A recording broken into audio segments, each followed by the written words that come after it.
ফিলিস্তিনের উপর ইসরায়েলের অহরহ হামলা, মানে প্রতিনিয়ত হামলা যদি অবৈধ হয়, তাহলে ইউক্রেনের উপর রাশিয়ার হামলাগুলো কি বৈধ ভাই? রাশিয়া এবং ইসরায়েল তো একই পথে হাঁটে। উইঘুর মুসলমানের প্রতি চীন যে অত্যাচার করে, পৃথিবীর অন্য কোনো দেশে মুসলমানদের প্রতি অত অত্যাচার হয় না। কিন্তু কই, আমাদের বাংলাদেশি মুসলমানরা তো চীন নিয়ে কোনো কথা বলে না। কেন কথা বলে না জানেন?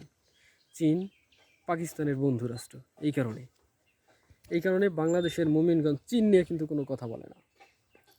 ইসরায়েলের ভিতর কিন্তু অনেক মুসলমান আছে, ঠিক আছে?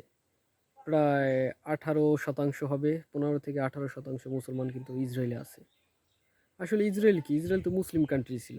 ইসরায়েলরা মানে দখলদার আর কি, মানে ওইখানে আসছে, আইসা জ্ঞান বিজ্ঞানে উন্নত হয়ে গেছে। জ্ঞান বিজ্ঞানে উন্নত হইলে তো ভাই তারা দখল করতে চাইবেই যে কোনো ভূখণ্ড, কারণ এই পৃথিবীতে তো নিজের বইলা কিছু নাই।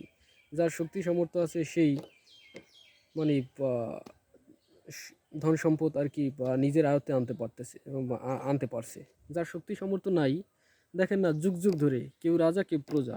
যার ব্রেন শক্তি সামর্থ্য ভালো সে রাজা হয়েছে, যার ব্রেন এবং শক্তি সামর্থ্য নেই সে প্রজা, মানে রাজার সেবা করতে করতেই তার দিন শেষ। ভাই ফিলিস্তিনের মুসলমানরা কি?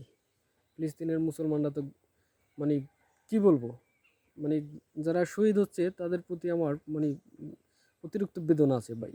যেই পরিবারগুলা, যেই মানে মানুষগুলা, শিশু নারী শিশুগুলো মনে করেন ইসরায়েলের হামলায় মানে প্রতিনিয়ত শাহাদাত বরণ করতেছে, মৃত্যুবরণ করতেছে, এই জিনিসগুলা কিন্তু খুবই হৃদয় বিদারক, যা মানা যায় না। তারপরও এই ফিলিস্তিনের জাতিগোষ্ঠীগুলো, ইহুদিরা এসে কীভাবে এত জ্ঞান বিজ্ঞান আগুয়ে গেল, ঠিক আছে? ফিলিস্তিনের যেই মানে মূল ভূখণ্ডের জনগোষ্ঠীগুলো ছিল তারা কি আঙ্গুল চুটছে ভাই? তারা নিজেদের দোষে এখন নিজেরা মার খাচ্ছে। তারপরে তারা কিন্তু ইসরায়েলের সাথে মানে বাদাবাদি করে চলতেছে না। ইসরায়েলের সাথে বাদাবাদি করে কারা জানেন? এই হামাস, হিজবুল্লাহ, হুতিরা গিয়া মানে ওরা উইরা গিয়া জুইরা মানে মাতবার হইতে চায়। মাতবার হইতে গিয়ে আমাদের তো খালি বাংকার মাংকার তৈরি করে আর যুদ্ধ করে ঢাল হিসাবে ফিলিস্তিনের সাধারণ জনগণ সামনে ঠেলা দেয়, ঠিক আছে? এবং ফিলিস্তিনের প্রতি যে ইসরায়েলের হামলা, এর মেইন কারণ আবার এই যে সমগ্র মুসলিম বিশ্ব মানে একজনের বীর বানাই দেয়। এক সময় ইরান রে বীর বানাই দিছে মুসলিম বিশ্ব, ইরাক রে বীর বানাই দিছে। হ্যাঁ, আমেরিকা মাত্র 5 ঘন্টায় স্থল অভিযান চালায়া দিছে না খায়া। আর ওই ইরান রে আমেরিকা যদি ধরে, ইরান তো একটু জ্ঞান বিজ্ঞানে হালকা আগানো, 2 দিন লাগবে বড় জোর, ঠিক আছে? ইরান দখল করতে আমেরিকার সময় লাগবে মাত্র 2 দিন। আমেরিকা না, ইসরায়েলি যদি মনে করেন ওরকম যুদ্ধ করে, ইসরায়েলও 2-4 দিনের ভিতর ইরান মানে করতে পারবে। ইরানের দখল না করলেও ইরানের মানে যেই শাসন ব্যবস্থা আছে ওইটার উলট পালট করতে পারবে তারা, তাদের পুতুল সরকার বসাইতে পারবে এখানে। এই শক্তি সামর্থ্য কিন্তু ইসরায়েলের আছে। বা ইসরায়েলের মানে লোক সংখ্যা কত? ইসরায়েলের লোক সংখ্যা মাত্র 1 কোটি ধরেন। এই 1 কোটি লোক সংখ্যা, ঠিক আছে? মুসলিম কান্ট্রি কত? 56-57টা হবে সারা পৃথিবীতে, তাই তো? এই 56-57টা কান্ট্রিতে কত লোক হবে মুসলিম? 300 কোটির মতো তো হবেই প্রায়। 300 কোটি লোক মাত্র কত? 1 কোটি সম্ভবত, হ্যাঁ। 1 কোটি লোকে মনে করেন মানে নিয়ন্ত্রণ করতে হচ্ছে একসাথে। কীভাবে? এটা তাদের জ্ঞান বিজ্ঞানের জোরে, ঠিক আছে?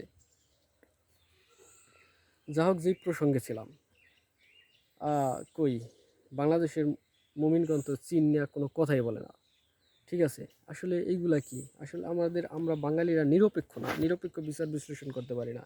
যে আমাদের শত্রু তাদের আমরা শত্রুই ভাবি, তাদের যে ভালো গুণ আছে ওই দিক মানে আমরা কখনোই খেয়াল করি না। এই কারণে কিন্তু আমরা থার্ড ক্লাস জাতি, মানে থার্ড ওয়ার্ল্ডের।